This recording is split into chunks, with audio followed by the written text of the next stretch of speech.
यह रहा आपके दिए गए टेक्स्ट का हिंदी अनुवाद। HVAC का पूरा रूप है हीटिंग, वेंटिलेशन और एयर कंडीशनिंग।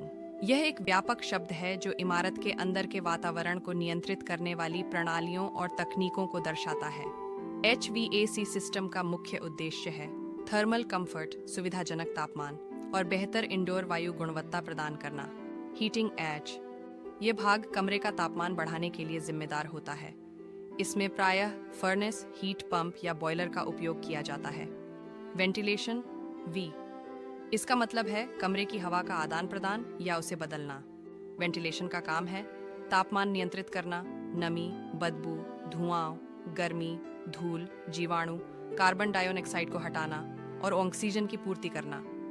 वेंटिलेशन प्राकृतिक जैसे खिड़की खोलना या मैकेनिकल फैन और डक्ट्स के माध्यम से हो सकता है। एयर कंडीशनिंग एसी यह हवा को ठंडा और आर्द्रता ह्यूमिडिटी को कम करता है। इसमें कमरे से गर्मी निकालकर बाहर भेजी जाती है, जिसे रेफ्रिजरेशन प्रक्रिया कहते हैं। एसी सिस्टम हवा की नमी और धूल कणों को भी नियंत्रित करता है।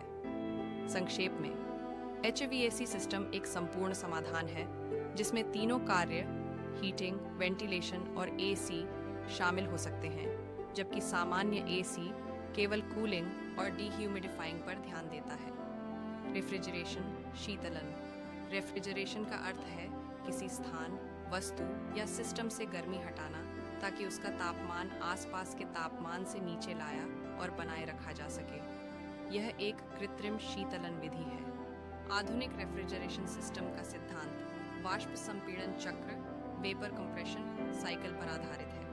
इसमें एक रेफ्रिजरेंट होता है जो तरल से गैस, वाष्पीकरण और फिर गैस से तरल संघनन में बदलते समय गर्मी को अवशोषित और बाहर निकालता है। मुख्य घटक कंप्रेसर सिस्टम का पंप है। यह रेफ्रिजरेंट गैस का दबाव बढ़ाकर उसका तापमान भी बढ़ा देता है। कंडेंसर यह बाहरी यूनिट में होता है।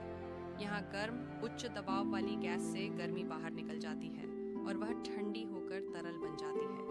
एक्सपेंशन वाल्व ये तरल रेफ्रिजरेंट का दबाव घटाकर उसका तापमान काफी कम कर देता है।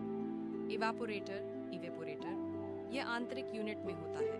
ये कमरे की गर्म हवा से गर्मी अवशोषित करता है और ठंडा रेफ्रिजरेंट गैस में बदल जाता है। Turn off refrigeration TR turn off refrigeration TR शीतलन क्षमता को मापने की एक इकाई है। एक TR बराबर इतनी ऊर्जा जितनी 2000 पाउंड लगभग 907 किलोग्राम पानी को 0 डिग्री सेल्सियस 30 डिग्री फ़ारेनहाइट पर 24 घंटे में बर्फ में बदलने के लिए चाहिए। व्यावहारिक रूप से एक TR बराबर 12,000 BTU प्रति घंटा लगभग 3.517 किलोवाट।